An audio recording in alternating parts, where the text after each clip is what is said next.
গর্তটা বড় হয়ে গেল। আমি এইবার তাকে ধরে উপরে উঠলাম। উপরে উঠার পরে মেয়েটাকে একটা ধাক্কা মেরে গর্তের মধ্যে ফালায়া দিলাম। মেয়েটা এবার কান্না শুরু করে দিল। বারবার আমাকে বলতেছে, আব্বু, আমি আর তোমাকে কখনো আব্বু বলে ডাকবো না, আমি আর কখনো তোমার বাড়িতে যাব না, আমারে তুমি মেরো না। ইয়া রাসূলুল্লাহ, এমন হৃদয় বিদারক কথাগুলা আমার মেয়ে বলতেছিল, কেমন জানি আমার কানের মধ্যে এখনো বাজতেছে। কিন্তু তার ওই কথাগুলা আমার কর্ণকুহরে পৌঁছালো ঠিক, তার ওই কথাগুলা আমার হৃদয় পর্যন্ত পৌঁছাইতে পারে নাই। এতটা পাষাণ আমি, এতটা নির্দয় আমি। ইয়া রাসূলুল্লাহ, ওই মেয়েটাকে আমি পরিপূর্ণ মাটির মধ্যে দাফন করে দিলাম। ইয়া রাসূলুল্লাহ, এটা তো একটা ঘটনা, এরকম অনেক পাপ আমি করেছি ইয়া রাসূলুল্লাহ। এমন জঘন্য পাপ, এমন জঘন্য অন্যায় কি আল্লাহ তাআলা ক্ষমা করবে নাকি? উপস্থিত যারা আছে সবার চোখ বেয়ে পানি পড়ছে, আল্লাহর নবীর দাড়ি পর্যন্ত ভিজে গেছে।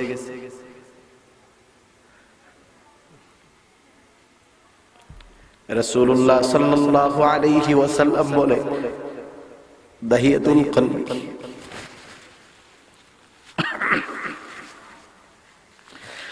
মানুষ এতটা নির্দয় কিভাবে হতে পারে?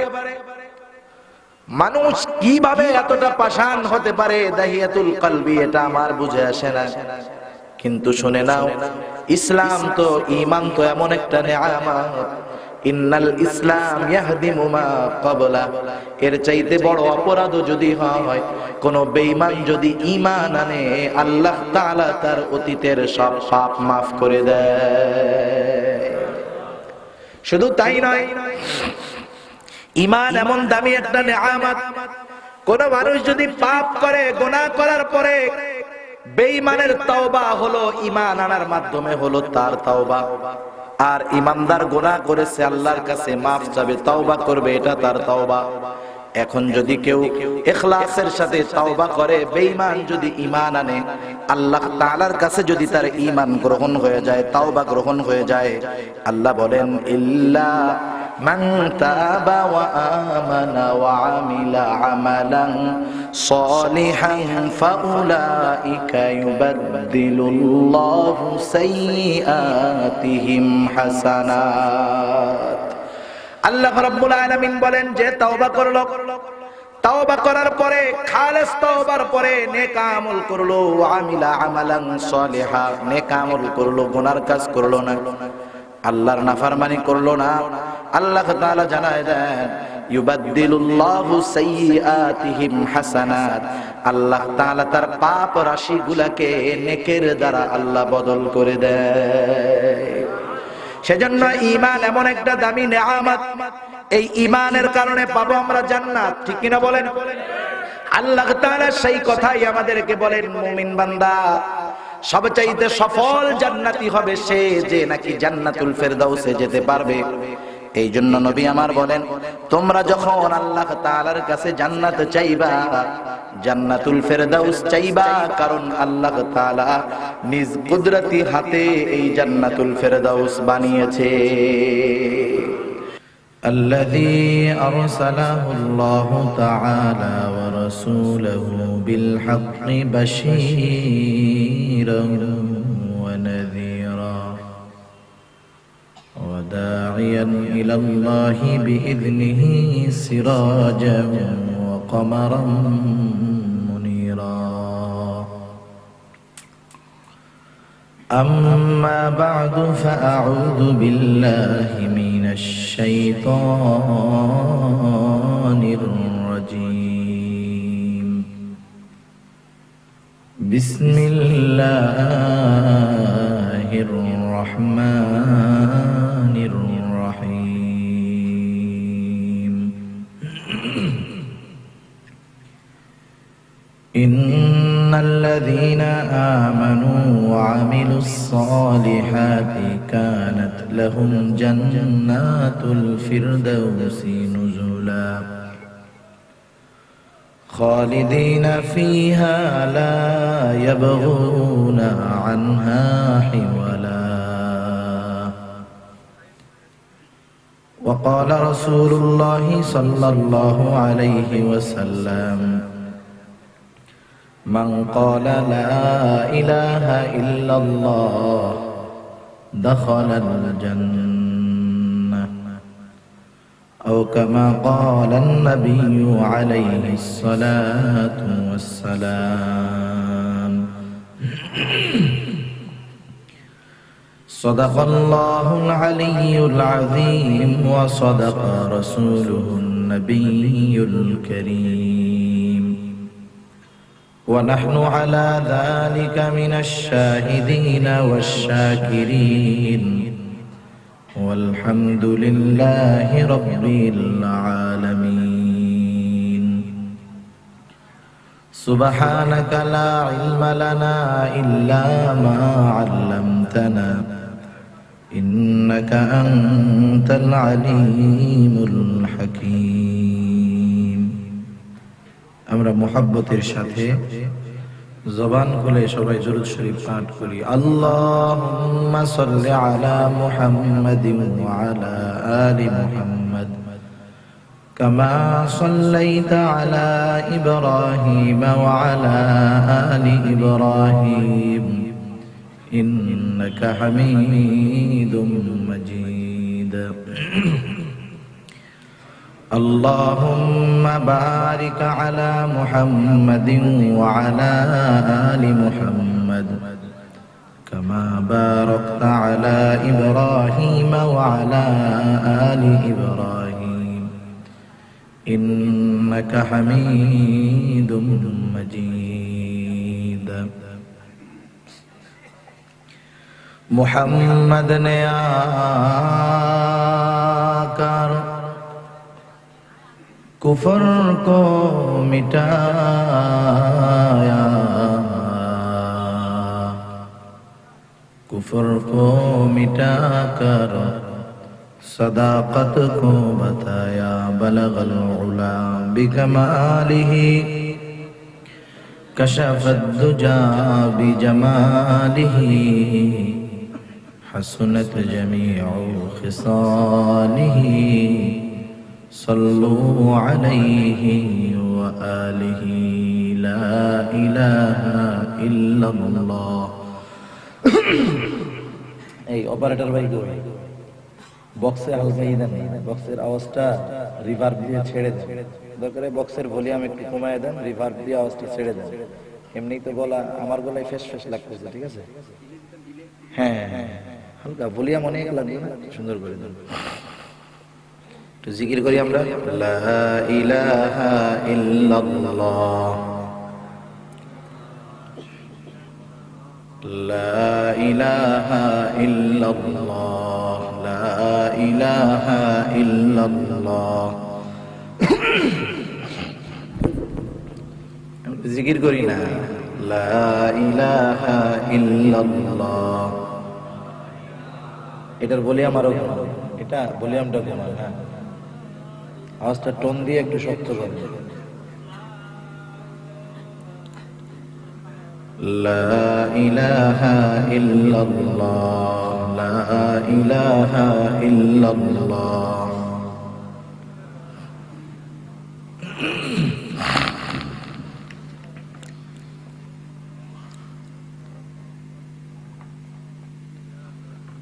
আপনার একটু জিকির করতে সমস্যা, লা ইলাহা ইল্লাল্লাহ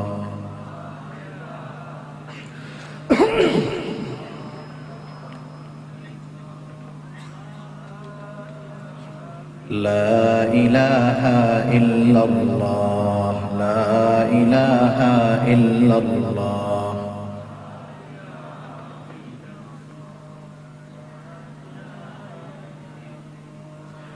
লা ইলাহা ইল্লাল্লাহ মুহাম্মাদুর রাসূলুল্লাহ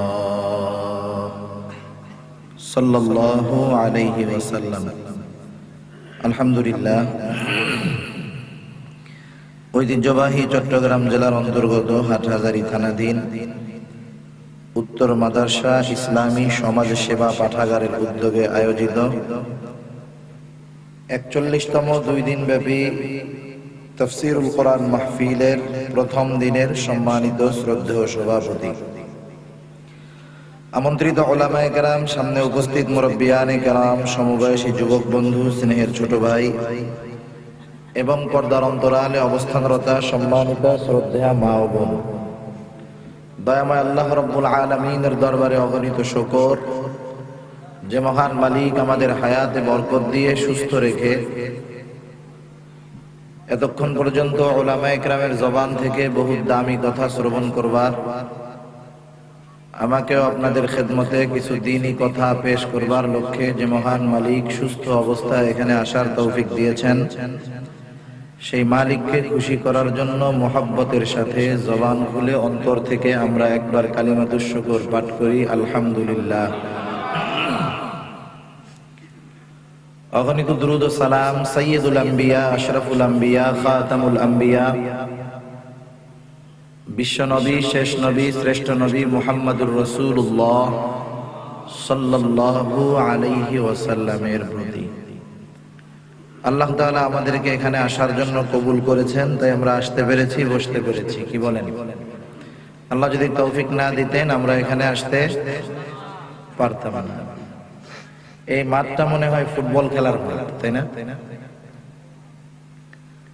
ফুটবল খেলার মধ্যে কিছু আদব আছে, আছে না? ফুটবল খেলা হাফ প্যান্ট পরে খেলে, এটা কি জায়েজ? কিন্তু এই নাজায়েজি কাজের মধ্যে কিছু আদব আছে, নিয়মতান্ত্রিকতা আছে। এই নিয়মতান্ত্রিকতা কেউ যদি রক্ষা না করে, কেউ যদি নিজের শক্তি ফুটবল মাঠে প্রদর্শন করে, ফুটবল মাঠে খেলা হবে কৌশলের খেলা, ঠিক না? কিন্তু এই ফুটবল মাঠে যদি কেউ শক্তি দর্শন করে, শক্তি প্রদর্শন করে, রেফারি শক্তি প্রদর্শনের মাত্রার দিকে খেয়াল করে প্রথম তাকে হলুদ কার্ড দেয়, ঠিক না? এটা লাগবে না, আওয়াজ শুনুন, ক্লিয়ার হচ্ছে না, এটা লাগবে না, বন্ধ করে দেন, ওই জায়গার আওয়াজ একটু বাড়ায় দেন।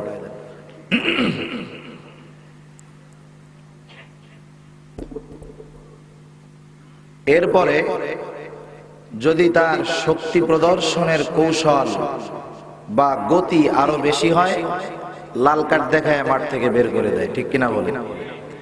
চিন্তা করেন, দুনিয়ার একটা গুনার কাজ, সেই জায়গায়ও আদব আছে। আমরা এখন যে জায়গায় বসছি যদিও খেলার মাঠ, কিন্তু কিছু কারণে এটা এখন জান্নাতের বাগান। কিসের বাগান? জান্নাতের বাগান। খেলার মাঠে যদি আদব থাকে, জান্নাতের বাগানে দ্বীনি মাহফিলে কিছু নিয়মতান্ত্রিকতা তো আছে, কি বলেন? আছে। মজলিসের আদব, দ্বীনি মজলিসের মধ্যে আদবগুলা বেশি খেয়াল রাখা হয়। মজলিসের আদব হলো, যিনি সবার আগে আসবেন তিনি আগে বসবেন। মসজিদে বসার আদবও তাই। জুমার দিন যিনি আগে যাবেন একবার ইমাম সাহেবের কাছে কাছে বসবেন। এরপরে ধারাবাহিকভাবে বসতে থাকবে, বসতে থাকবে, কেউ কাউকে ডিঙিয়ে সামনে আসবে না, এটা হলো আদব। তা আমরা যেভাবে বসে আছি, মনে হচ্ছে যে 3, 4, 15, 20 ঘন্টা ওয়াজ শুনতে শুনতে সব কাহিল। তা আপনারা যদি মনে করেন যে দ্বীনি মজলিসের আদব রক্ষা করার দরকার, নিজ দায়িত্বে অনুগ্রহপূর্বক সবাই একটু মিশে মিশে বসে, একবারে সবাই কাছে আসেন, সবাই কাছে চলে আসেন, একটু কষ্ট করে নড়েন, কারণ সুন্দর নিচে খড় বিছায় দেওয়া হয়েছে, সব জায়গায় গরম আছে, মাশাআল্লাহ। সবাই একটু আইসা আইসা কাছে আইসা বসেন, সবাই চলে আসেন, কাছে কাছে আসেন। আমরা আর একটু জিকির করি, লা ইলাহা ইল্লাল্লাহ, লা ইলাহা ইল্লাল্লাহ।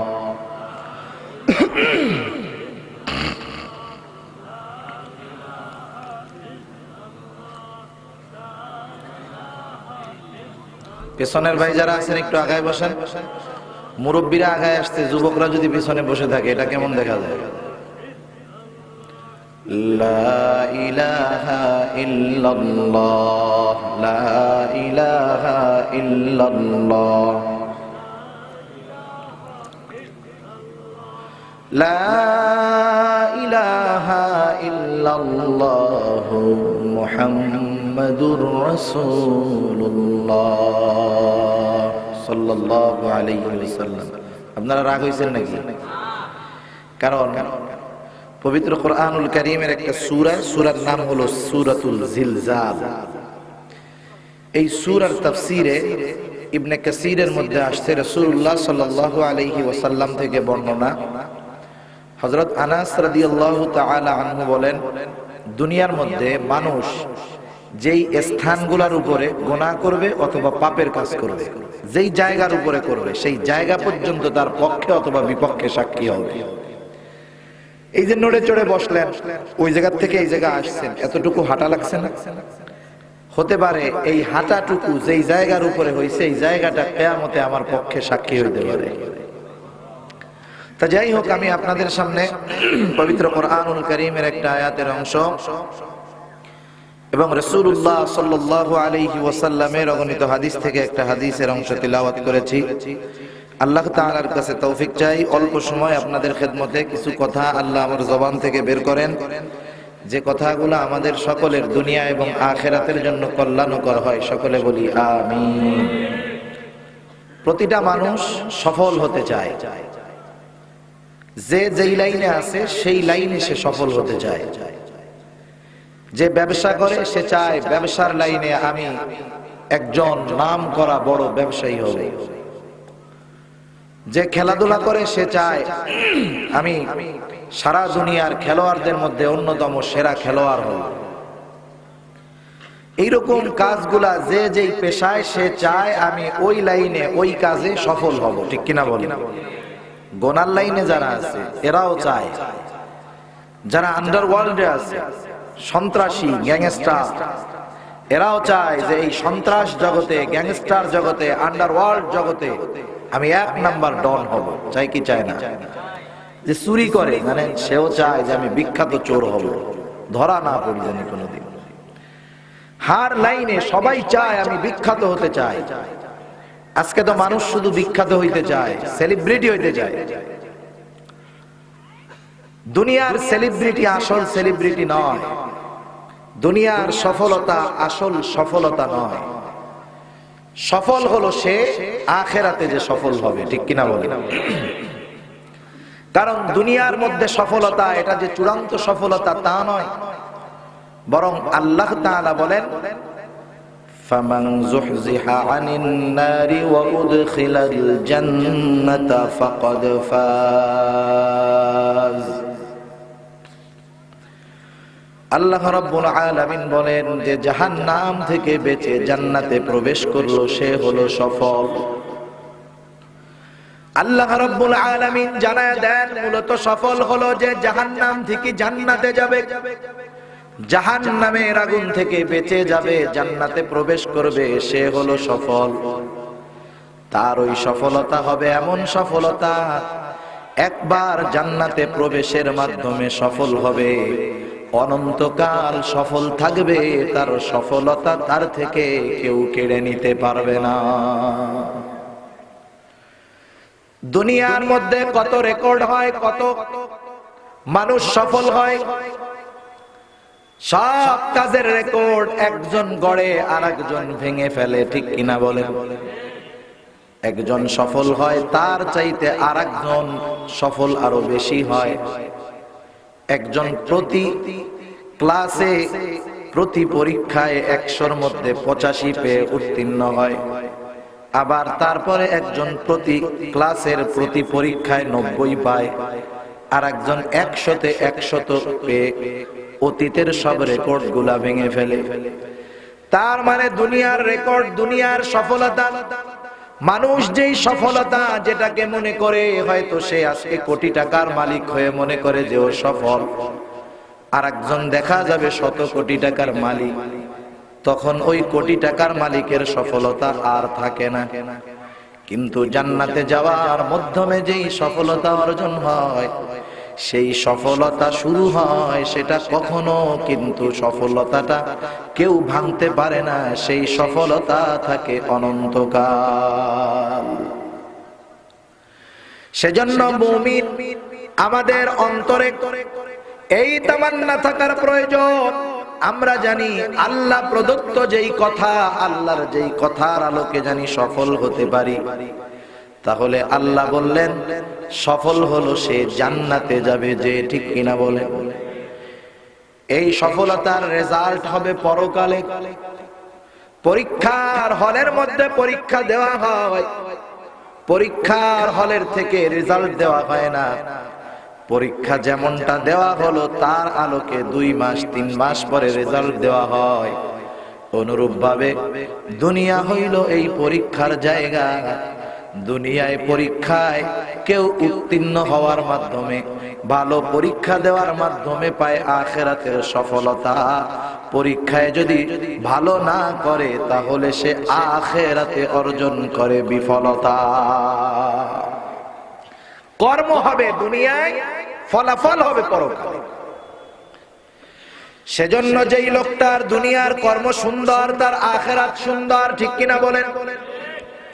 আবার সবাই যদি ভালো কাজ করে, সুন্দর কাজ করে, সবার কাজ কিন্তু আল্লাহর কাছে গ্রহণযোগ্য হবে না। একজন মানুষ নামাজ পড়ে, রোজা রাখে, হজ করে, যাকাত দেয়, মিথ্যা বলে না, তাহাজ্জুদ পড়ে, সব করে, কিন্তু লোকটার ঈমান নাই। বলেন তো এই নামাজ, এই সাদকা, এই দান, এই তাহাজ্জুদের কোনো দাম আছে নাকি? আল্লাহ রাব্বুল আলামিন সর্বপ্রথম নেক আমলগুলা যদি আল্লাহর কাছে গ্রান্টেড করাতে হয়, গ্রহণযোগ্য করাতে হয়, আমাদেরকে আগে ঈমান নামক নেয়ামতের মালিক হতে হবে, ঈমান নামক দৌলতের মালিক হতে হবে। ঈমানবিহীন কোন মানুষ যদি দুনিয়ার মধ্যে ভালো কাজ করে, মানব কল্যাণে নিবেদিত প্রাণ হয়, মানুষকে দান করে, সাদকা করে, সত্য বলে, মিথ্যা বলে না, ঈমানবিহীন এইরকম ভালো কাজ যারা করে, আল্লাহ রাব্বুল আলামিন ওই ভালো কাজগুলোর প্রতিদান তাদেরকে দুনিয়াতেই দিয়ে দেয়। এজন্য আমরা দেখতে পাই যে বহির্বিশ্বে ইউরোপ আমেরিকার অনেক মানুষ আছে, এরা অনেক দান করে মানুষকে, অনেক টাকা পয়সা এরা মানব কল্যাণে ব্যয় করে। আল্লাহ তাআলা সেই জন্য ওদেরকে দুনিয়ার বড় বড় অট্টালিকা দিয়েছেন, গাড়ি বাড়ি দিয়েছেন। এ তো কম। আল্লাহ তাআলা বলেন যদি মুমিনদের ঈমান হারানোর আশঙ্কা না হতো, আল্লাহ তাআলা ওদের বাড়ির সিঁড়িগুলা স্বর্ণের বানায় দিতেন, ছাদগুলা স্বর্ণের উপর হয়ে যেত। এই অবস্থা, বড় বড় বিল্ডিং দেখাই মুসলমান কিছু মনক্ষুণ্ণ হয়ে যায় যে দেখ দুনিয়ার সব কিছু আল্লাহ কাফেরদের দিল, আমাদের কিচ্ছু নাই। আর যদি দেখতো বাড়ির সিঁড়িটা স্বর্ণের, ছাদগুলার উপর, বেঈমান হয়ে যেত, ঠিক কিনা বলি? আল্লাহ তাআলা সেই কথা জানায় দিয়েছেন কোরআনের মধ্যে। দুনিয়ায় নেক আমলের প্রতিদান আল্লাহ তাআলা তাদেরকে দিয়ে দেন, কিন্তু আল্লাহ রাব্বুল আলামিন আমার আপনার আমলের সব কিছুর প্রতিদানই আল্লাহ দুনিয়ায় দিয়ে দেন না। যেমন আমরা দোয়া করি আল্লাহর কাছে, মাঝে মধ্যে দোয়া করি আয় আল্লাহ অভাবে আছি, আপনি আমার অভাবটা দূর করে দেন। দোয়া করি আল্লাহ আমার টাকার দরকার, টাকা দেন, সুস্থতার দরকার, আল্লাহ সুস্থতা দেন। অনেক সময় আমাদের নজরটা এমন হয়, মনে করি দোয়া করলাম কবুল হলো না, আফসোস করি। এত নামাজ পড়লাম, আল্লাহর কাছে এতবার বললাম, আল্লাহ তাআলা আমাকে এই বিপদটা থেকে উদ্ধার করলো না, আফসোস করে অনেকে। কিন্তু না, কোন মুমিন যদি দোয়ার শর্তগুলা ঠিক রেখে দোয়া করে, মুমিনের কোন দোয়া আল্লাহ তাআলা বিফলে দেন না। প্রতিটা মুমিনের দোয়ার 3টা অবস্থা হয়। 1 নম্বর অবস্থা, হয়তো দোয়া করার অল্পক্ষণের মাধ্যমেই আল্লাহ তাআলা সেটা দিয়ে দেন। হয়তোবা দোয়া করছে আজকে, কিন্তু এই দোয়ার প্রতিদান দিলেন আল্লাহ 2 বছর পর। তৃতীয় অবস্থা, দোয়া করেছে আল্লাহ তাআলা তৎক্ষণাৎ দোয়ার প্রতিদান দেন নাই, 6 মাস, 2 বছর, 5 বছর দুনিয়ার মধ্যে দেন নাই। কিন্তু আল্লাহ তাআলার কাছে যেই দোয়াটা করলাম এটা বিফলে যায় নাই, আল্লাহ রব্বুল আলামিন এই দুআর প্রতিদান কিয়ামতের ময়দানে দেওয়ার জন্য সংরক্ষণ করে রেখে দেয়। মানুষেরা কিয়ামতের ময়দানে প্রত্যেককে তার আমলনামা দেওয়া হবে, প্রত্যেকের কাছে তার আমলনামা পৌঁছায়া যাবে। যেই ভাষার মানুষ হোক না কেন, আল্লাহ যখন আমলনামা দিবে প্রত্যেকটা মানুষ তার আমলনামা পড়তে পারবে। এটা বোঝার জন্য বর্তমান দুনিয়ার কিছু অবস্থা যদি খেয়াল করি বোঝা সহজ। অনেকগুলা সফটওয়্যার আছে মোবাইলের মধ্যে থাকে। আপনি যেই দেশের মানুষ হন না কেন, আমি যেই দেশের মানুষ হই না কেন, মনে করেন আমি একজন চাইনিজের সাথে কথা বলবো, জীবনে কোনোদিন চায়না কথা বুঝি না, বলতেও পারি না। ও যদি আমার সামনে এসে চেঁচু করে কিছু বুঝতে পারবো নাকি? মনে হবে যে গালাগালি করতেছে, ঠিক কিনা? চায়নার কথা বাদ দেন, সিলেটে গেছি, একজনে বলে হুজুর চিটাগাং গেছেন না? আমি কই হ্যাঁ গেছি তো। ইতারা যে খিতামাত মাতে হুজুর কিছুই বুঝি না। আমি তাই নাই। আমি আবার ওরে কইতেছি তুমি যেটা কও এটা তো হেতারাও বোঝে না। বুঝেন নাই? অথচ ওরা যদি খাঁটি সিলেটি বলে ওদেরটাও বোঝা কঠিন।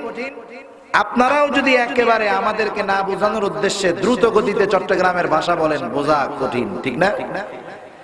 ওরা যদি আপনাদের সাথে কথোপকথন করে ওদের ভাষায়, আপনারা যদি আপনাদের ভাষায় বলেন, মনে হবে দুজনে ঝগড়া লেগে গেছে, ঠিক না? তারপরেও প্রতিটা ভাষার মধ্যে আল্লাহ তাআলা মাধুর্যতা রাখছেন। কিন্তু চায়না ভাষা কি বুঝলাম না। একজন চাইনিজের সাথে আপনার আমার কথা বলার দরকার। ভাষা শিখতে আগে মানুষ মাসের পর মাস, বছরের পর বছর ভাষা শিক্ষা ইনস্টিটিউট না, ওগুলা ট্রেনিং সেন্টার থাকতো। চায়না ভাষা, কোরিয়ান ভাষা এগুলা শিখায় এরপরে বিদেশে যায়। এখন নাই, ওগুলার খাওয়া শেষ, কিছু লাগবে না। মোবাইলে সফটওয়্যার দিলাম, চায়নারে বলার দরকার যে কেমন আছো, আমি আমার ভাষায় বলবো যে কেমন আছো। আমার মোবাইল থেকে ওর মোবাইলে মেসেজ চলে যাবে ওর ভাষায়, ও বুঝতে পারবে যে আমি ওকে জিজ্ঞাসা করেছি তুমি কেমন আছো। সুবহানাল্লাহ। একটা দুইটা নয়, আপনি আপনার ভাষা, আমার এই ভাষাকে শত শত ভাষায় সফটওয়্যারের মাধ্যমে ট্রান্সলেট করা যাবে। শুধু লিখিত যাবে তা না, আমি বলবো আমার ভাষায়, চায়নার কাছে আমার ভয়েস তার ভাষায় গিয়ে পৌঁছায় যাবে। সুবহানাল্লাহ। এই মেধা দিয়েছে কে? তাহলে দেখেন গোটা দুনিয়ার মানুষ একে অপরের সাথে কথার মাধ্যম আল্লাহ তাআলা সৃষ্টি করে দিয়েছেন। সেই আল্লাহ আমলনামা দিবেন, প্রতিটা মানুষ সেই আমলনামা পড়তে পারবে। আল্লাহ তাআলা বলবেন ইকরা কিতাবাক কাফা বিনাফসিকাল ইয়াওমা আলাইকা হাসিবা। আল্লাহ রাব্বুল আলামিন বলবেন তুমি তোমার কিতাব পড়ো, আমলনামা পড়ো, তোমার হিসাব গ্রহণের জন্য আজকে তুমি যথেষ্ট। এটা পড়ার পরে বুঝতে পারবা তোমার অবস্থান কোথায় হবে। ওটা তো এমন একটা কিতাব, যখন মানুষের হাতে কিতাবগুলো আসবে তারা বলবে মা লিহাদাল কিতাব লা ইউগাদিরু সগীরাতান ওয়ালা কাবীরাতান ইল্লা আহসাহা। হায় রে, এটা কেমন কিতাব রে! আমার সারা জীবনের ক্ষুদ্র থেকে ক্ষুদ্রতম কোন বিষয় এটার মধ্যে থেকে বাদ যায় নাই। সুবহানাল্লাহ। প্রতিটা মানুষের সামনে তার কর্মের ফলাফলের সাথে তার ওই কর্ম সম্পাদনকেও আল্লাহ তাআলা তার স্মৃতিচারণ করে দিবেন। যেমন ছোটবেলায় আমরা অনেক সময় অনেক কিছু করেছি, ওটা আমাদের মনে নাই। যখন ওইটা আমাদের সামনে উপস্থিত করা হবে যে তুমি ছোটবেলায় এরকম একটা কাজ করছো, আমি তো ছোট, খেয়াল নাই, তখন ওই কাজের দৃশ্যটাও আমাদের চোখে ভেসে উঠবে। তখন বুঝতে পারবো যে এটা করছিলাম। ওই আমলনামার মধ্যে আমি পাবো আমার কর্মফল, আমি কি করেছি, কোন দিন কয়টা গুনাহ করেছি, কোন সময় কয়টা নেকের কাজ করেছি, সবগুলা আছে, সবগুলা আছে। এর সাথে সাথে কিছু বোনাস সওয়াবের কথা লেখা থাকবে, কিন্তু কোন আমলের কারণে এই বোনাস সওয়াবগুলা পাইলাম সেইগুলা লেখা থাকবে না। মানুষেরা আল্লাহর কাছে জিজ্ঞাসা করবে আল্লাহ অমুক দিন দান করেছিলাম তার সওয়াব এইটা বুঝতে পারলাম, কিন্তু এক পাশে কিছু নেকি আছে যেই নেকিগুলা কোন আমলের কারণে আপনি দিলেন সেটা তো উল্লেখ নাই। আল্লাহ তাআলা তখন বলবে, আমার গোলাম, অমুক দিন তুমি আমি আল্লাহর কাছে একটা জিনিস চাইছো, আমি তোমাকে দেই নাই। তুমি মনে করেছো তোমার দোয়াটা আমি কবুল করি নাই। না গোলাম, না না, আমি তোমার ওই দোয়ার প্রতিফল দুনিয়াতে তোমাকে দেই নাই, কিন্তু আখিরাতের জন্য সঞ্চয় করে রেখেছি। ওই যে সেই দিন দোয়া করেছিলা যেটা দুনিয়ায় দেই নাই, আজকে এই আমল নামার সাথে তোমার সেই দোয়ার প্রতিদান আমি আল্লাহ যোগ করে দিয়েছি। সেই দিন মানুষেরা বলবে, আল্লাহ তাহলে দুনিয়ায় ওই দোয়াগুলো কবুল করলেন কেন? ওইগুলাও আমারে দুনিয়ায় না দিয়ে আখিরাতে দিতেন। সেজন্য আল্লাহ সুবহানাহু ওয়া তাআলা বান্দার কোন চাওয়া বিফলে দেন না। কাফের মুশরিকেরা অনেক সম্পদের মালিক, টাকার মালিক, এটা দেখে মনক্ষুণ্ণ হওয়ার কারণ নাই। আমরা আল্লাহর কাছে চাই, আল্লাহ হয়তো দেন না, এটা চিন্তা করার কোনো সুযোগ নাই। এই দোয়ার বিনিময়ে আল্লাহ কিছু দিবেন না, তাহলে দোয়ার প্রতিদান হয়তো নগদে পাবো, না হয় বিলম্বে পাবো, না হয় দুনিয়াতে না দিয়া আল্লাহ তাআলা ওই দোয়ার প্রতিদান আখিরাতে দিয়ে দিবে। সেজন্য ভালো কাজের প্রতিদান আল্লাহর থেকে আখিরাতে যদি পেতে হয়, ঈমানের দরকার। কিসের দরকার? ঈমানের দরকার। একটা মানুষের বদআমল থাকতে পারে, গুনার কাজ করতে পারে, কিন্তু সে যদি ঈমান নিয়ে মরতে পারে, ঈমানের কারণে শাস্তি ভোগ করবে গুনার কারণে, কিন্তু একটা সময় জান্নাতে চলে যাবে। সুবহানাল্লাহ। দুনিয়ায় প্রতিটা জিনিসের ওজন নির্ণয় করার মাধ্যমে দাম বোঝা যায়। যেমন চাউল কিনলেন, 1 কেজি চাউল দাম যদি 50 টাকা হয়, 5 কেজি চাউলের দাম হবে 250 টাকা। 100 গ্রাম চাউলের দাম হবে 5 টাকা। ওজনের মাধ্যমে এটার দাম নির্ণয় করা যায়, পরিমাণের মাধ্যমে এর দাম নির্ণয় করা যায়, ঠিক না? অনুরূপভাবে ঈমানও তো একটা সম্পদ। ঈমান কতটুকুর কেমন দাম? মুসলিম শরীফের একটা বর্ণনা রাসূলুল্লাহ সাল্লাল্লাহু আলাইহি ওয়াসাল্লাম জানায় দেন, কোন মানুষের অন্তরের মধ্যে যদি জবের দানা পরিমাণ কল্যাণ নিহিত থাকে, অর্থাৎ ঈমান থাকে, এই জবের দানা পরিমাণ ঈমান সহকারে সে যদি আল্লাহর সামনে দণ্ডায়মান হতে পারে, দুনিয়ার মধ্যে হয়তো শয়তানের ধোঁকায় পড়ে পাপ করেছে, নামাজ পড়ে নাই, রোজা রাখে নাই, হজ করে নাই, যাকাত দেয় নাই, জবের দানা পরিমাণ ঈমান নিয়ে আল্লাহর সামনে উপস্থিত, হয়তো তার পাপের কারণে তাকে জাহান্নামে যেতে হবে, কিন্তু আল্লাহ সুবহানাহু ওয়া তাআলার কাছে ওই জবের দানা পরিমাণ ঈমানের এত দাম, এত দাম, আল্লাহ তাআলা ওই জবের দানা পরিমাণ ঈমানের বদৌলতে একটা সময় তাকে জাহান্নাম থেকে জান্নাতের মালিক বানায়া দিবে। এরপরে নবী আমার বলেন, কারো অন্তরের মধ্যে যদি গমের দানা পরিমাণ কল্যাণ নিহিত থাকে, অর্থাৎ ঈমান থাকে, এই লোকটা যদি পাপের কারণে জাহান্নামী হয়, আল্লাহ তাআলার কাছে ওই গমের দানা পরিমাণ ঈমানের এত দাম, এত দাম, আল্লাহ তাআলা ওই গমের দানা পরিমাণ ঈমানের বদৌলতে একটা সময় তাকে জাহান্নাম। এরপরে নবী আমার আরো আজীব কথা বলেন, নবী আমার বলেন, কারো অন্তরের মধ্যে যদি যারা পরিমাণ কল্যাণ নিহিত থাকে, অর্থাৎ ঈমান থাকে, যারা আবার কাকে বলা হয়? বুজুর্গানে দ্বীন বোঝানোর জন্য বলতেন, একটা বালুকে যদি 70 ভাগ করা হয়, 70 ভাগের একটা ভাগকে একটা জাররা বলা হয়। জাররার আরেক নাম আমরা বলে থাকি অণু। অণু অণু এতটা ক্ষুদ্র, এতটা ক্ষুদ্র, যেটা দুনিয়ার সবচাইতে ভালো দৃষ্টিশক্তি সম্পন্ন মানুষ ওই অণুটাকে খালি চোখে দেখতে পারবে না। যত বড় অনুভূতিশীল মানুষ হোক না কেন, ওই অণুটার স্পর্শ করে তার উপস্থিতি টের পাবে না। অথচ অণুর অস্তিত্ব আছে না নাই? যেমন টিনের ঘর আছে আপনাদের এদিকে, টিনের ঘর, দুপুর বেলায় প্রখর রোদ, আপনার টিনের ঘরের মধ্যে দরজা জানালা সব আটকানো, যতই দিনের আলো হোক দরজা জানালা সব যদি ভালো মতো আটকায় দেওয়া হয়, ঘরটা অন্ধকার হয়ে যাবে। টিনের চালার মধ্যে একটা ছিদ্র আছে, সূর্যের আলো যখন ওই টিনের চালার উপরে পড়লো, ছিদ্রর মধ্যে দিয়ে ঘরের মধ্যে আলো আসে। দেখছেন আপনারা আলোটা এতটা প্রখর, অন্ধকার ঘরের মধ্যে ওই আলোর রশ্মির ভিতরে অগণিত ময়লা উড়তে দেখা যায়। দেখছেন এই জায়গাও আছে, পরিষ্কার ঘরে এত ময়লা, তাহলে এই জায়গায় আরো বেশি আছে না? আছে, কিন্তু দেখিও না, ধরতেও পারি না।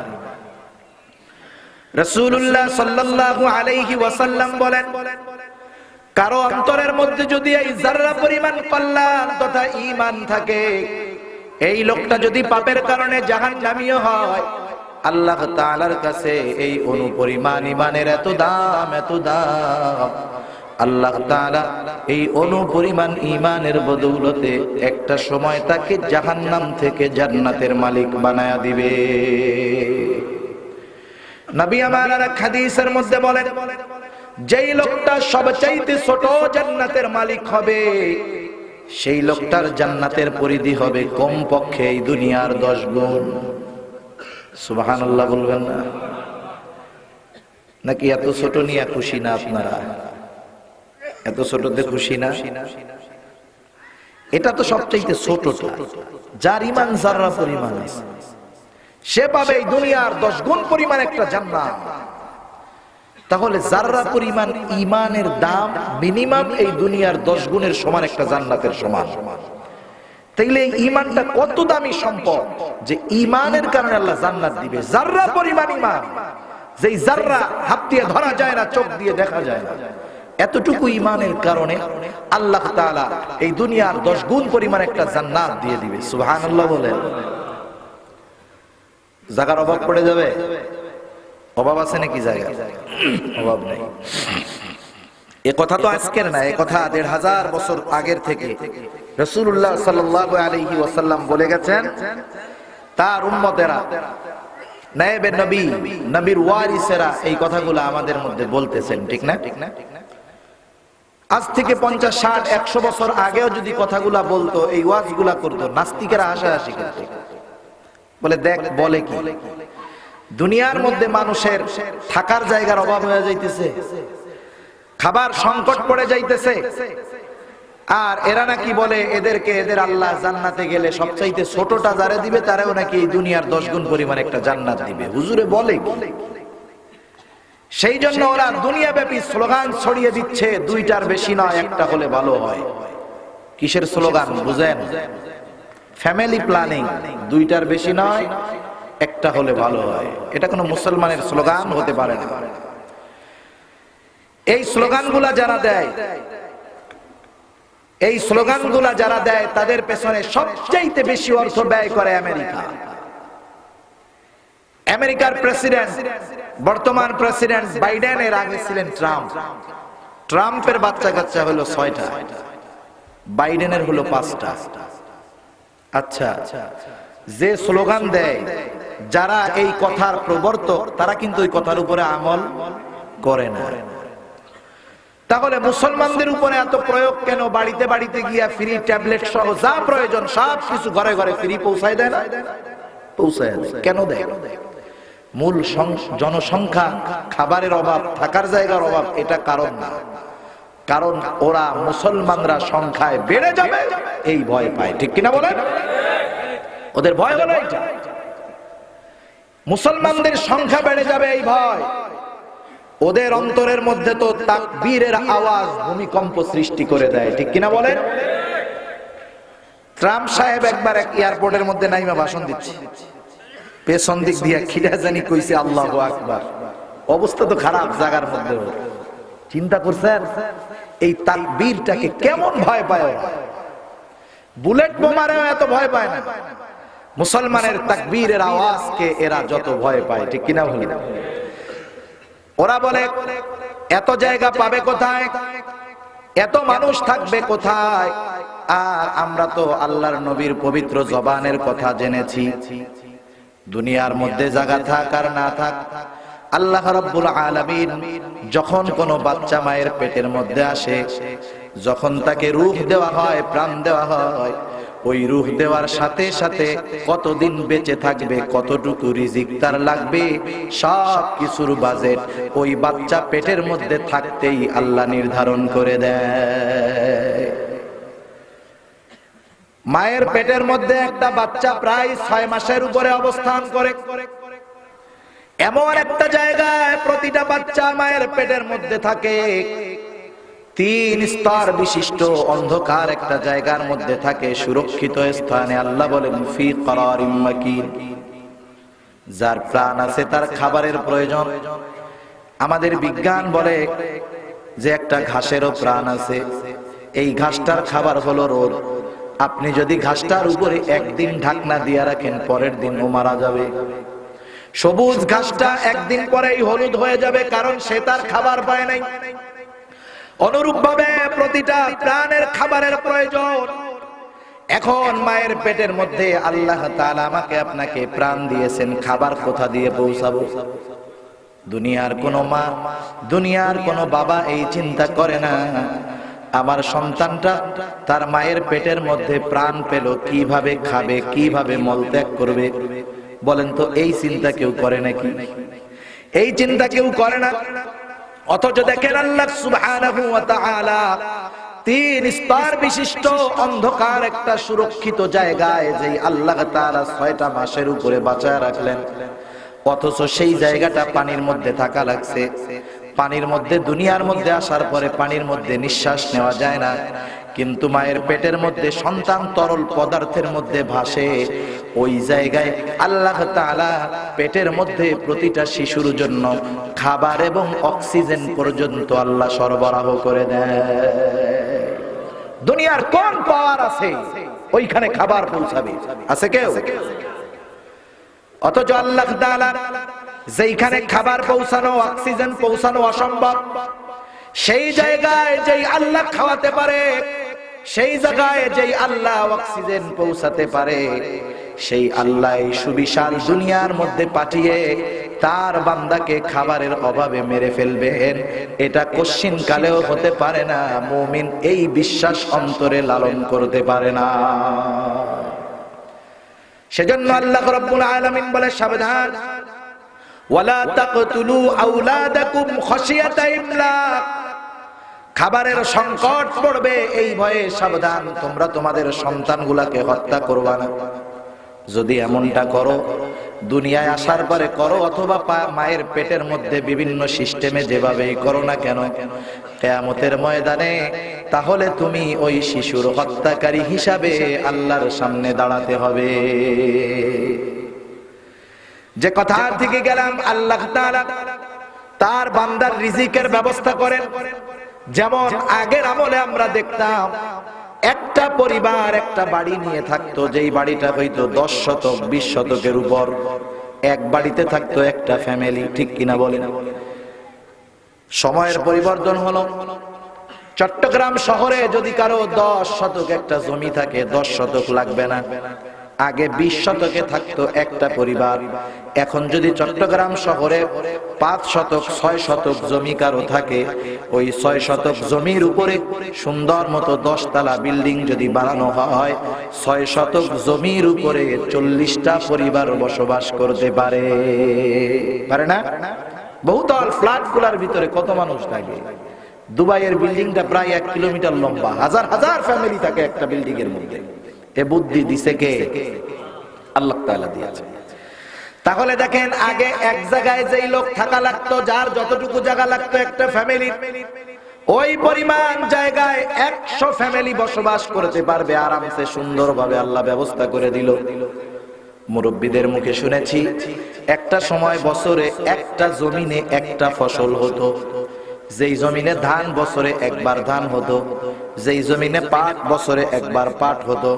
কিন্তু আল্লাহ তাআলা মানুষের মাথার মধ্যে এমন বুদ্ধি দিয়ে দিল, এখন একটা জমিনে 3টা ফসল হয় বছরে। কৃষি বিজ্ঞানীরা বলতেছে অল্প কিছু দিনের মধ্যেই হবে বছরে একটা জমিনে 4 বার মানুষ ফসল ফলাতে পারবে। এ বুদ্ধি দিল কে? জনসংখ্যা যতই বাড়ুক, রিজিকের ব্যবস্থা কে করবে? আল্লাহ। এ বিশ্বাস আমার রাখতে হবে। আজকে প্রযুক্তির কল্যাণে নাস্তিক্যবাদী এই মানুষগুলার মুখে কলম লেগে গেছে। আজকে তো বিজ্ঞানের কল্যাণে আমরা বুঝতে পারলাম প্রথম আসমানের নিচে আল্লাহ তাআলা এত জায়গা রাখছেন, একটা মানুষকে ছোট জান্নাত হিসাবে দুনিয়ার 10 গুণ নয়, সবচাইতে ছোট জান্নাতের মালিককে যদি এই দুনিয়ার 100 গুণ পরিমাণ একটা জান্নাত দেওয়া হয়, আল্লাহ রব্বুল আলামিন প্রথম আসমানের নিচে যেই জায়গা রাখছে সেই জায়গাটা শেষ হবে না। প্রথম আসমানের নিচে কত জায়গা আছে আমরা একটু আলোচনা করি। কত জায়গা আছে এটা তো নির্ণয় করা সম্ভব নয়, কিন্তু একটু বোঝা যায় যে কত আছে। এই সূর্য আমাদেরকে আলো দেয়, সূর্য দেখছেন? সূর্য দেখা যায়? দেখা যায় না? আচ্ছা, এই সূর্য আমাদেরকে আলো দেয়। সূর্য পৃথিবী থেকে 9 কোটি 30 লক্ষ মাইল দূরে। কত দূরে? 9 কোটি 30 লক্ষ মাইল দূরে। ঠিক আছে তো হিসাব? এই সূর্যটা পৃথিবীর চাইতে 13 লক্ষ গুণ বড়। 13 লক্ষ পৃথিবী একত্রিত করলে যত বড় হবে সূর্যটা তত বড়। কিন্তু সূর্যটারে দেখতে মোটামুটি রাজহাঁসের ডিম যদি সিদ্ধ দেওয়া হয়, কুসুমটা যত বড় তত বড় মনে হয়। সকাল বেলায় দেখা যায় ছোট্ট, বিকাল বেলায় দেখা যায় ছোট্ট। এর কারণ হলো সূর্যটা আমাদের কাছে নয়, 9 কোটি 30 লক্ষ মাইল দূর।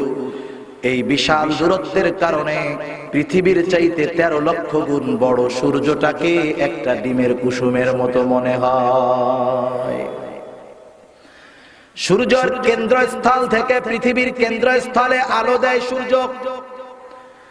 সূর্য প্রতিদিন তার আলো দুনিয়ার দিকে নিক্ষেপ করে। সূর্যের কেন্দ্র থেকে পৃথিবীর কেন্দ্রে সূর্যের আলো পৌঁছানোর জন্য সময় লাগে 500 সেকেন্ড। কারণ আলোর গতি হলো প্রতি সেকেন্ডে 1,86,000 মাইল। 1,86,000 গুণ দিবেন 500, দেখবেন 9 কোটি 30 লাখ। তার মানে 8 মিনিট 33 কিংবা 34 সেকেন্ডে সূর্য তার আলোটাকে পৃথিবীর কেন্দ্রে পৌঁছায়া দেয় মাত্র 8.5 মিনিটে। আবার রাতের বেলা পরিষ্কার আকাশ, মেঘ মুক্ত আকাশে মিটমিট করে আকাশের মধ্যে তারকা জ্বলতে থাকে। দেখছেন তারকা? দেখছেন তো আকাশের মধ্যে তারকার সংখ্যা কত? মহাকাশ নিয়ে যারা গবেষণা করে নাসা, এদেরকে যদি জিজ্ঞাসা করা হয় বলো আকাশের মধ্যে তারকার সংখ্যা কত, ওরা বলবে আকাশে কতগুলা তারকা, এর হিসাব নির্ণয় করা আমাদের পক্ষে সম্ভব নয়। অগণিত তারকা আল্লাহ তাআলা রেখে দিয়েছেন আকাশে। এগুলা ছোট্ট ছোট্ট দেখা যায়। বিশাল সূর্য দূরত্বের কারণে ছোট দেখা যায়, এই তারকাগুলাও দূরত্বের কারণে ছোট দেখা যায়। সুবহানাল্লাহ। মাঝে মধ্যে আমরা দেখি এক জায়গায় অনেকগুলা তারকা, একটার ঘাড়ের উপরে আরেকটা, তাই না? মনে হয় জানি একটার ঘাড়ের উপরে আরেকটা। বিজ্ঞান বলতেছে যেই তারকাটা সবচাইতে কাছাকাছি অবস্থানরত, 2টা তারকা মনে হয় জানি মিশে আছে। এই 2টা তারকার দূরত্ব আমরা এখান থেকে দেখি যে একটার সাথে আরেকটা লেগে গেল। বিজ্ঞান বলে এই সবচাইতে কাছের তারকাটার দূরত্ব হলো একটা থেকে আরেকটার দূরত্ব হলো মিনিমাম 1 আলোক বর্ষ মাইল। আলোক বর্ষ মাইল এটা আবার কি জিনিস? মনে করেন এখান থেকে ঢাকা থেকে চিটাগাং থেকে ঢাকা যাবে, গাড়ি ছুটছে 200 কিলোমিটার বা 250 কিলোমিটার। গাড়ির গতি হলো প্রতি ঘন্টায় 50 কিলোমিটার। কয় কিলোমিটার? কথা বুঝতেছেন তো? প্রতি ঘন্টায় 50 কিলোমিটার। এক গতিতে এইভাবে 50 কিলোমিটার গতিতে চিটাগাং থেকে ঢাকা যদি একটা গাড়ি যায়, 250 কিলোমিটার পথ অতিক্রম করতে তার সময় লাগবে কতটুকু বলেন তো? 5 ঘন্টা। কথা বুঝতে পারছেন? 5 ঘন্টা। আলোকবর্ষ হলো একটা জিনিস ছুটবে, তার গতি হবে প্রতি সেকেন্ডে 1,86,000 মাইল। এই গতি হবে সেকেন্ডে কত বলেন? 1,86,000 মাইল। এই গতিতে একটুও কমবে না, হুবহু এই গতিতে 1 বছর এটা ছুটতে থাকবে। প্রতি সেকেন্ডে 1,86,000 মাইল গতিতে চলবে। সময় হলো 1 বছর। এই সময়ের মধ্যে যত পথ অতিক্রম করতে পারবে, এই সময়টার মধ্যে যেই যত পথ অতিক্রম করতে পারবে, সেই পরিমাণটাই হলো 1 আলোক বর্ষ মাইলের পথ। সুবহানাল্লাহ। এটা একটা মানুষের পক্ষে অতিক্রম করা সম্ভব নয়। আলোর গতি প্রতি সেকেন্ডে 1,86,000 মাইল যেতে হবে। এভাবে 1 বছর ব্যাপী চলতে থাকবে একই গতিতে। যত দূরত্ব হবে, এই দূরত্বের নাম হলো 1 আলোক বর্ষ মাইল। সবচাইতে কাছে যেই তারকা, এই তারকার একটা থেকে আরেকটার দূরত্ব হলো 1 আলোক বর্ষ মাইল। কিন্তু যেইটা উত্তর দিকে একেবারে দক্ষিণ দিকে দেখা যায়, এই দুইটার দূরত্ব কত দূর এটা বিজ্ঞান নির্ণয় করতে পারে না। সুবিশাল তারকা এক একটা, কত বড় বিশালতা এক একটা তারকার। পৃথিবীর চাইতে যেই সূর্য 13 লক্ষ গুণ বড়, ওই রকম কোটি কোটি সূর্যকে যদি একত্রিত করা হয়, আসমানের মধ্যে মিটমিট করে যেই তারকাগুলো আমরা দেখতে পাই, একটা সূর্য যদি কোটি কোটি গুণ সূর্য, এক একটা তারকা কোটি কোটি সূর্যকে যদি একত্রিত করা হয়, ওই আকাশের এক একটা তারকার সমতুল্য হবে না। এত বিশাল এক একটা তারকা। এই তারকাগুলার দূরত্ব কত? সূর্যের দূরত্ব বুঝতে পারলাম 9,30,00,000 মাইল দূর। কিন্তু তারকার দূরত্ব কত? বিজ্ঞান বলতেছে মহাশূন্যে আকাশে এমন তারকা আছে, যেই তারকাটা কোটি বছর আগের থেকে তার আলো পৃথিবীর দিকে নিক্ষেপ করতেছে। ওই আলোটা প্রতি সেকেন্ডে 1,86,000 মাইল পথ অতিক্রম করে পৃথিবীর দিকে আসতেছে। কোটি কোটি বছর পার হয়ে গেল, 8 মিনিট 33 সেকেন্ডে সূর্যের আলো চলে আসলো। কিন্তু কোটি বছর পার হয়ে যাওয়ার পরেও একটা তারকার আলো এখন পর্যন্ত দুনিয়াতে পৌঁছায় নাই। আপনারা বুঝতেছেন? কথা বুঝেন? মানুষ কথা বুঝলে তার অ্যাক্টিভিটিস বলে দেয় যে আমি কথা বুঝতেছি। আপনারা সুবহানাল্লাহ বলেন, আলহামদুলিল্লাহ বলেন। এই যে কথাগুলো আপনাদের কাছে আমাদের কাছে খুব সাধারণ মনে হইতেছে। তারকার আলো কোটি বছর ধরে পৃথিবীর দিকে আসতেছে, এখনো পৌঁছায় নাই। হুজুর তো সহজে বইলা দিল, কিন্তু বিষয়টা কি সহজ? একটু ব্রেন খাটায় চিন্তা করার দরকার না? তা আপনারা যদি একটু সারা শব্দ না দেন, আমি তো তাজা মানুষের সামনে আলোচনা করতেছি নাকি? হ্যাঁ, তাহলে আপনাদের একটু সারা শব্দ দরকার। ছোটবেলায় দাদির কাছে গল্প শুনছেন কারা কারা? অথবা বাবার কাছে, দাদার কাছে, চাচার কাছে কারা কারা শুনছেন? শোনেন নাই কেউ গল্প? শুনছেন সবাই? আচ্ছা, মনে করেন আপনার বাচ্চা ঘুমাইতে যাবে। এখন তো আধুনিক যুগ, বাচ্চা ঘুমানোর আগে বলে আমার মোবাইল দাও, ঠিক না? আমি একটু পাবজি খেলে নেই, আমি একটু ফ্রি ফায়ার খেলে নেই, আমি একটু গেমস খেলে এরপরে ঘুমাবো। কিন্তু 20-30 বছর আগে এমন ছিল না। বাচ্চারা ঘুমাইতে গেলেই বলতো দাদু, আব্বু, আম্মু গল্প শোনাও, ঠিক না? সোনালী দিন শেষ, গজবের দিন আসছে। বাচ্চারে গল্প শোনাইতেছে দাদি। দাদির গল্প কতক্ষণ চলে? যতক্ষণ ছোট বাচ্চা বলে না। দাদি গল্প বলতেছে, ছোট বাচ্চা ঘুমায় পড়ছে। দাদি কি গল্প বলবে? মুখ দিয়া ঠেললেও গল্প বের হবে না। দাদি টের পায় যে আমার নাতি গল্প শুনতেছে, এই জন্য গল্প বলে। একটা তাল থাকে। আপনারা একটু কথা বললে তাহলে আমি বুঝতে পারবো কথাগুলা বুঝতেছেন। আপনারা যদি বুঝেন তাইলে মনে করেন আমি আরেকটু উৎসাহী হয়ে কথাগুলা ফ্রি বলতে পারবো, নাহলে আমার মধ্যে একটু সংকোচ কাজ করবে। বুঝতেছে কি বুঝতেছে না আল্লাহই আল্লাহ। আবার না বুঝলে কইেন না যে বুঝছি।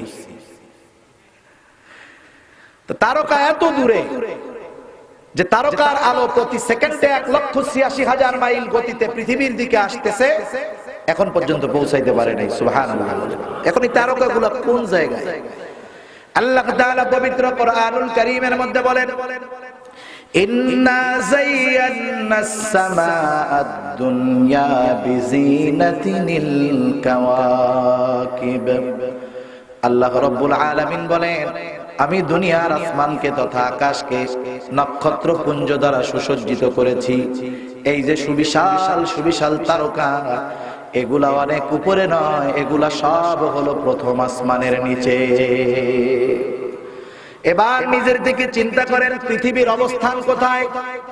কেমন জানি মহাসমুদ্রের মধ্যে সুয়ের আগায় 1 ফোঁটা পানি উঠানো হলো, ওই পানির পরিমাণটা যেমন, প্রথম আসমানের নিচে পৃথিবীর অবস্থানটা কেমন জানি তেমন। এখন বলেন, যেই আল্লাহ একটা আসমান এমন সৃষ্টি করেন নাই, আল্লাহ বলেন আল্লাযী খালাকা সাবআ সামাওয়াতিন তিবাকা। এরকম আসমান কি একটা না 7টা? এই একটার নিচে যেই জায়গা আছে, আল্লাহ তাআলা যদি মোহাব্বত কইরা আমাকে আপনাকে বা সবচেয়ে ছোট জান্নাতের মালিককে দুনিয়ার 100 গুণ পরিমাণ একটা জান্নাত দেয়, প্রথম আসমানের নিচের জায়গা শেষ হবে? হবে না। এত সুবিশাল জায়গা আল্লাহ তাআলা রাখছেন। বিজ্ঞান এটারে বলে আকাশ, পৃথিবীর আকাশ। এর পরেরটারে বলে মহা আকাশ। এই পর্যন্ত যাইয়াই বিজ্ঞান লাফায়, এরপরে আর খুঁজে পায় না। এবার কি কয় জানেন? কয় ওইটা মহাশূন্য। কি বলে? মহাশূন্য। ওখানে কিচ্ছু নাই, টের পাওয়া যায় না। ওই পর্যন্ত পৌঁছানোর যোগ্যতা দুনিয়ার বিজ্ঞানের নাই, ঠিক কিনা বলেন? আল্লাহ রাব্বুল আলামিন এত সুবিশাল জান্নাত দিবেন ঈমানের বিনিময়ে। সেই জন্যই ঈমানটার দাম আমাদেরকে বুঝতে হবে, আমাদেরকে চিন্তা করতে হবে, প্রতিজ্ঞাবদ্ধ হতে হবে। দুনিয়ার মধ্যে যেই অবস্থা হয় হোক না কেন, যত প্রতিকূল অবস্থা আমাদের আসুক না কেন, প্রত্যেকটা অবস্থার মধ্যে আমাকে অনড় থাকতে হবে। পরিস্থিতি যা হয় হোক, আমি জীবন দিয়ে দিব, তবু আমার ঈমান দিয়ে দিব না, যত কঠিন অবস্থা হোক। কারণ ঈমান হলো আমার সবচেয়ে দামি সম্পদ, ঠিক কিনা বলেন? ঈমানের দাম সাহাবায়ে কেরাম বুঝতে পেরেছেন। এই জন্য সাহাবায়ে কেরাম ঈমানের জন্য সব ত্যাগ করেছেন, সম্পদ ছেড়েছেন, আত্মীয় স্বজন ছেড়েছেন, পরিবার পরিজন তারা ছেড়ে দিয়েছেন, কোটি কোটি টাকার ব্যবসা ছেড়ে দিয়েছেন। ঈমানের কারণে মক্কা থেকে মদিনায় হিজরত করে গেছেন। সব কিছু কাফেরেরা দখল দিয়ে দিল। রাসূলুল্লাহ সাল্লাল্লাহু আলাইহি ওয়াসাল্লামের সাথে আসহাবে সুফফার মধ্যে যারা ছিল, সাথে সাথে আরো যারা ছিল, কেউ তো কম টাকার মালিক ছিল না। এমনও তো মানুষ ছিল, যেই মানুষটা মক্কায় থাকা অবস্থায় একটা জামা সে দ্বিতীয় দিন গায়ে দেয় নাই, একদিন গায়ে দিয়েছে। অথচ এই মানুষটা যখন ঈমান আনলো, মক্কা থেকে মদিনায় গেল, অবস্থা তার এমন হয়ে গেল, প্রতিদিন একটা জামা তো বহুত দূর, একটা জামার মধ্যে 15-20টা তালি লাগানো লাগছে। যেই মানুষটা প্রতিদিন শত শত মানুষকে নিয়ে এক দস্তরখানে খানা খাইতো, কিন্তু ঈমানের কারণে এই লোকটার অবস্থা এমন হয়ে গেছে, মক্কা থেকে মদিনায় হিজরত করে আসছে, 3 বেলা পেট পুরা খাবার পায় না। খাবারের কত কষ্ট সাহাবায়ে কেরাম করেছে। আবু হুরায়রা রাদিয়াল্লাহু তাআলা আনহুর অবস্থা কেমন ছিল খাবারের অভাবে? হযরত আবু হুরায়রা রাদিয়াল্লাহু তাআলা আনহু বলেন, মাঝে মধ্যে ক্ষুধার যন্ত্রণায় আমার অবস্থা এমন হয়ে যাইত, আমি দুর্বল হয়ে যাইতাম, রাস্তায় পড়ে যাইতাম, অজ্ঞান হয়ে যাইতাম। মানুষেরা মনে করতো আবু হুরায়রার মনে হয় মৃগী রোগ আছে, এই জন্য অজ্ঞান হয়ে গেছে। মানুষেরা চামড়ার জুতা আমাকে শুকাইতো।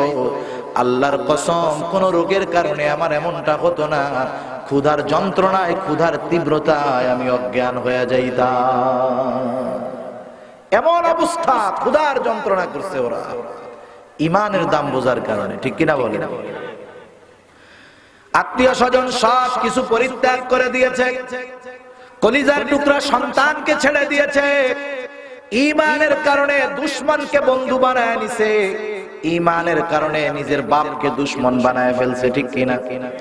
এমনও ঘটনা ঘটছে, একটা মানুষ তার বাবাকে একজন হত্যা করেছে অনেক আগে, ঈমান আনার আগে, কিন্তু বাবার হত্যাকারীরে খুঁজে পায় না। ইতিমধ্যেই সন্তান ইমানদার হয়ে গেছে, মুসলমান হয়ে গেছে। হঠাৎ একদিন সে দেখতে পেল তার বাবার খুনি তার সামনে হাজির। এই ইমানদার সাহাবী, ইমানদার ব্যক্তি খাপ থেকে তরবারি বের করে বাবার হত্যাকারীর ঘাড়ের উপরে তলোয়ার ধরে বসছে। বাবার হত্যাকারীর ঘাড়ে তলোয়ার ধরছে, এবার পেছন দিকে ঘুরে দেখে যারে খুন করেছিলাম তার সন্তান। এবার বলতেছে তোকে কতদিন খুঁজতেছি পাই না, আজকে আমার পিতৃ হত্যার শোধ গ্রহণ করব, প্রতিশোধ নিব, তোর আজকে আর ছাড় নাই। এইবার ওই হত্যাকারী সাথে সাথে বলতেছে ভাই আমাকে মাইরো না। অপর দিক দিয়ে পিতাকে হত্যা করেছে সেই হত্যাকারীর প্রতিশোধ নিবে, চোখগুলা রক্তবর্ণ হয়ে গেছে, তরবারি দিয়া কোপ দিয়া দিবে।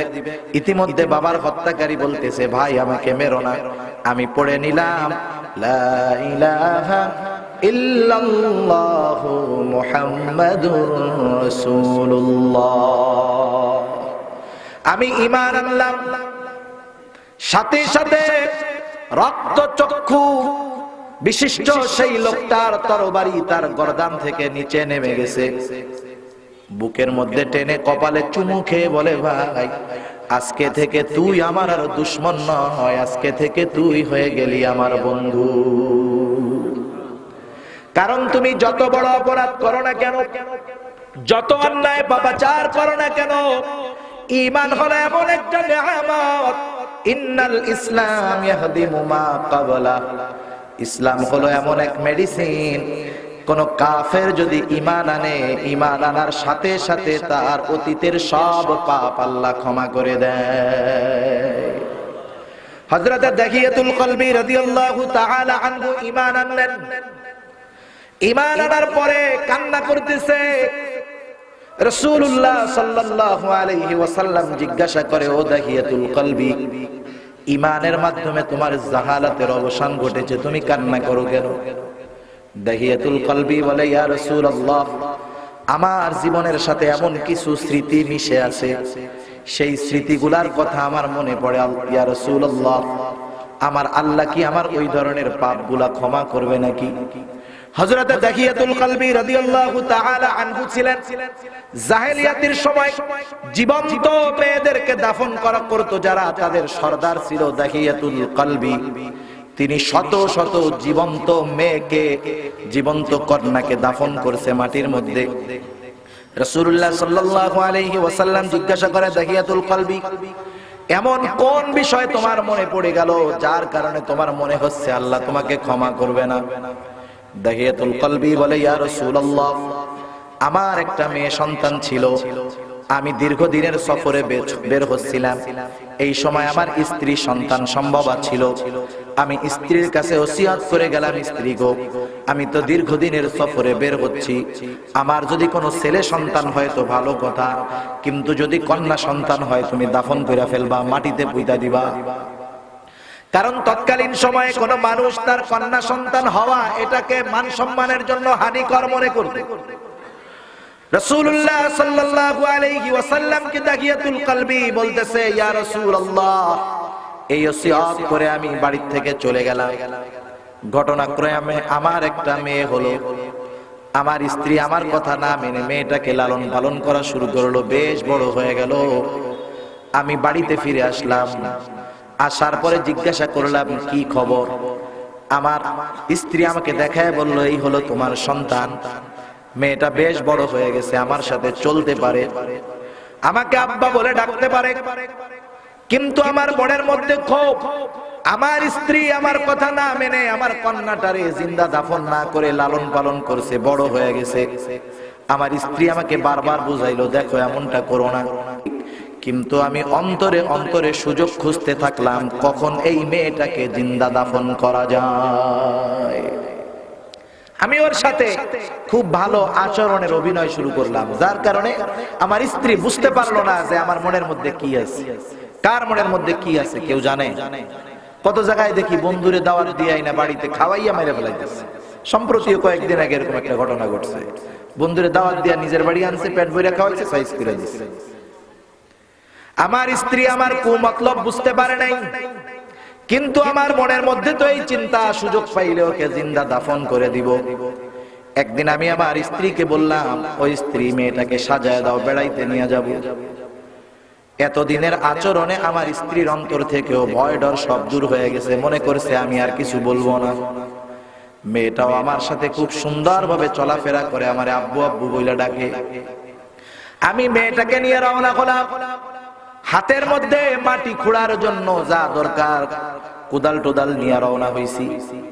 কিন্তু যেই বাড়িতে যাওয়ার কথা সেই বাড়ির দিকে নয়, আমি চলেছি পাহাড়ের দিকে। আমার মেয়েটা আমাকে বারবার আদর করে আব্বু ডাকে আর বলে, আব্বু কই যাই? বলে চলো এদিকে, চলো বেড়াইতে যাই। কিছু দূর যাওয়ার পরে একটা জায়গায়, নির্জন জায়গায় দাঁড়াইলাম। আমি এইবার মাটি খোঁড়া শুরু করলাম। আমি মাটি খুঁড়তেছি, কষ্টের কাজ, আমি ঘেমে যাইতেছি। আমার মেয়েটা আমার ঘামওয়ালা কপালটা তার কাপড় দিয়ে মুছে দেয়। এবার আস্তে আস্তে গর্তটা বড় হলো, আমি মাটিটা উঠায় দেই, মেয়েটা মাটিটা নিয়ে সাইডে রাখে আর বারবার বলতেছে, আব্বু তুমি এত কষ্ট করতেছো কেন? খুব মায়ার সাথে বলতেছে, ইয়া রাসূলুল্লাহ, এক সময় গর্তটা বড় হয়ে গেল। মেয়েটা তো বেশ বড়, মোটামুটি বোঝে, কিন্তু আমি ওর সাথে এই কয়দিন যেমন আচরণ করেছি, ও আমার ব্যাপারে এমন একটা কর্ম আমি করব ওটা সে কল্পনাও করে নাই। গর্তটা বড় হয়ে গেল, আমি এইবার তাকে ধরে উপরে উঠলাম। উপরে উঠার পরে মেয়েটাকে একটা ধাক্কা মেরে গর্তের মধ্যে ফালায় দিলাম। মেয়েটা এবার কান্না শুরু করে দিল, বারবার আমাকে বলতেছে, আব্বু আমি আর তোমাকে কখনো আব্বু বলে ডাকবো না, আমি আর কখনো তোমার বাড়িতে যাব না, আমারে তুমি মেরো না। ইয়া রাসূলুল্লাহ, এমন হৃদয় বিদারক কথাগুলা আমার মেয়ে বলতেছিল, কেমন জানি আমার কানের মধ্যে এখনো বাজতেছে। কিন্তু তার ওই কথাগুলা আমার কর্ণকুহরে পৌঁছালো ঠিক, তার ওই কথাগুলা আমার হৃদয় পর্যন্ত পৌঁছাইতে পারে না। এতটা পাষাণ আমি, এতটা নির্দয় আমি। ইয়া রাসূলুল্লাহ, ওই মেয়েটাকে আমি পরিপূর্ণ মাটির মধ্যে দাফন করে দিলাম। ইয়া রাসূলুল্লাহ, এটা তো একটা ঘটনা, এরকম অনেক পাপ আমি করেছি ইয়া রাসূলুল্লাহ। এমন জঘন্য পাপ, এমন জঘন্য অন্যায় কি আল্লাহ তাআলা ক্ষমা করবে নাকি? উপস্থিত যারা আছে সবার চোখ বেয়ে পানি পড়ছে, আল্লাহর নবীর দাড়ি পর্যন্ত ভিজে গেছে।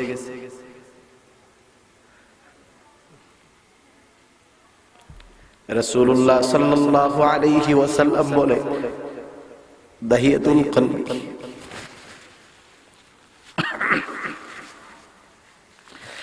মানুষ এতটা নির্দয় কিভাবে হতে পারে? মানুষ কিভাবে এতটা পাষাণ হতে পারে? দাহিয়াতুল কলবি, এটা আমার বুঝে আসে না। কিন্তু শুনে নাও, ইসলাম তো, ঈমান তো এমন একটা নেয়ামত, ইন্নাল ইসলাম ইয়াহদিমু মা ক্বাবলা।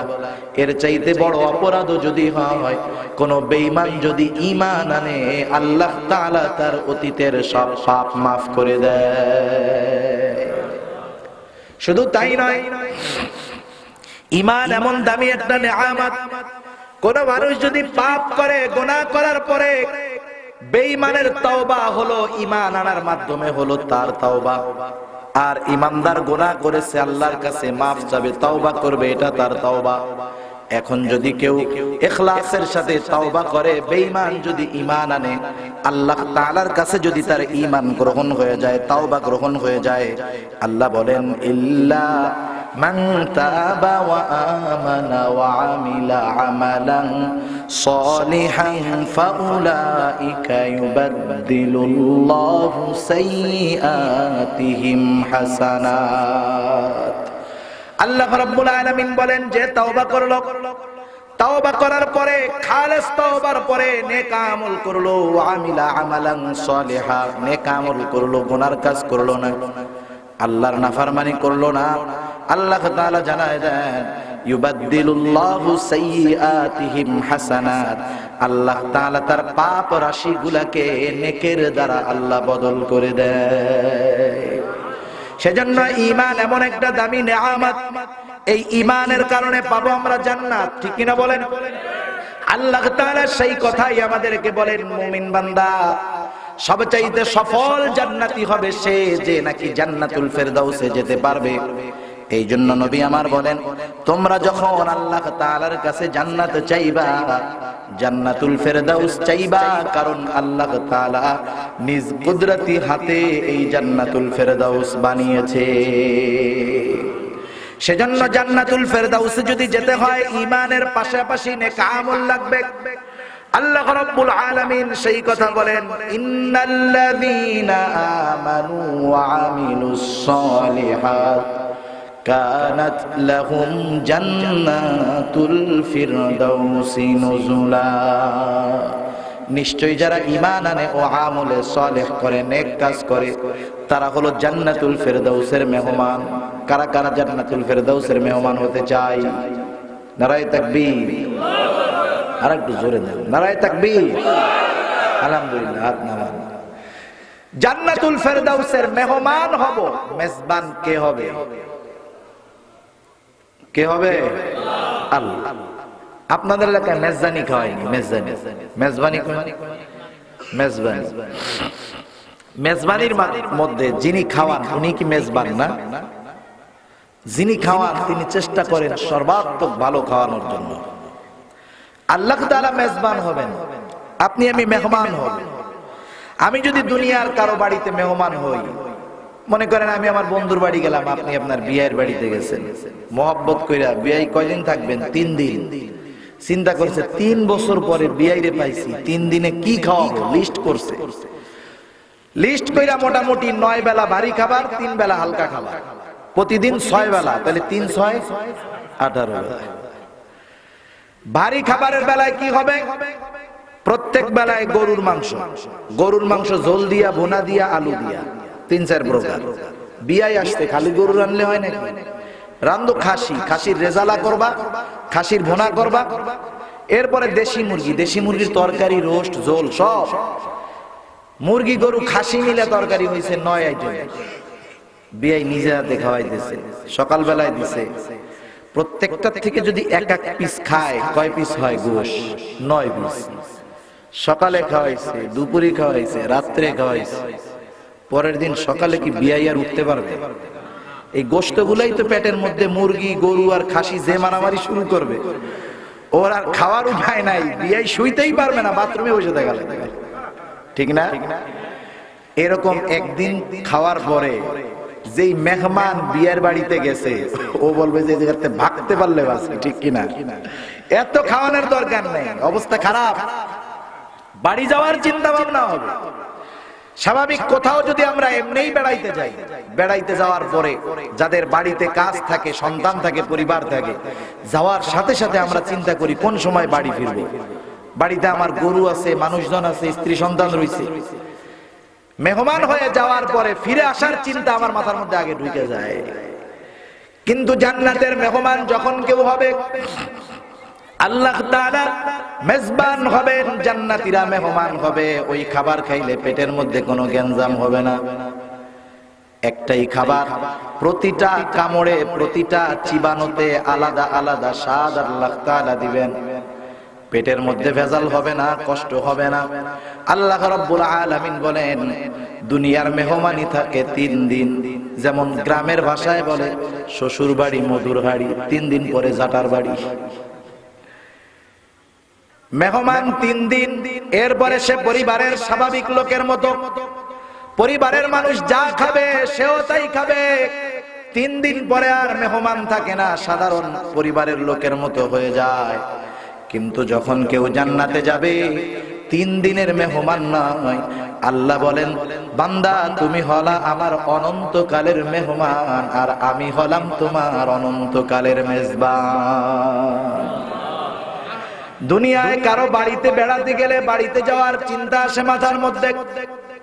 আল্লাহ তাআলা বলেন, এই মেহমানদারি এমন মেহমানদারি, খালিদিনা ফিহা লা ইয়াবগুনা আনহা হিওয়ালা। এই মেহমান তো চিরস্থায়ী মেহমান, জান্নাতের মধ্যে চিরস্থায়ী সে থাকবে। শুধু তাই নয়, জান্নাত হতে বের হতে হবে, বের হতে পারে এমন চিন্তাটুকু তার কাছে আসবে না। কারণ এতটুকু চিন্তা যদি তার অন্তরের মধ্যে এসে যায়, না জানি এই নিয়ামত থেকে একসময় বের হয়ে যেতে হতে পারে। এই চিন্তা যদি এসে যায়, জান্নাতের মধ্যে মজার ত্রুটি ঘটবে। এই জন্য আল্লাহ তাআলা জান্নাতীদের অন্তরে এই চিন্তাও আসতে দিবেন না যে এই জান্নাত থেকে বের হতে পারে। এই চিন্তাও আসবে না। সুবহানাল্লাহ। তাহলে এই জান্নাতে যদি যেতে হয়, নবী আমার বলেন দুইটা জিনিস। কয়টা জিনিস? দুইটা জিনিস। এক নম্বর ঈমান, দুই নম্বর নেক আমল। এজন্য দেখেন কাফের মুশরিকেরা ঈমান তো কম্পালসারি, এটা লাগবে। যত ভালো আমল হোক, ঈমান না থাকলে জান্নাতে যাওয়া যাবে? এজন্য কাফের মুশরিকেরা আমাদের ভালো কাজের উপরে বাধা দেয় না। নামাজ, রোজা, হজ, যাকাত, অন্যান্য যত ইবাদত বলেন ওইখানে ওরা বাধা দিবে না। প্রত্যেকটা ইস্যু, প্রত্যেকটা অবস্থা দেখবেন ওরা আমাদের ঈমানে আঘাত করে, ঠিক কিনা বলেন? নবীর ব্যঙ্গচিত্র আঁকার অপচেষ্টা করে, নবীকে অপমানের অপচেষ্টা করে।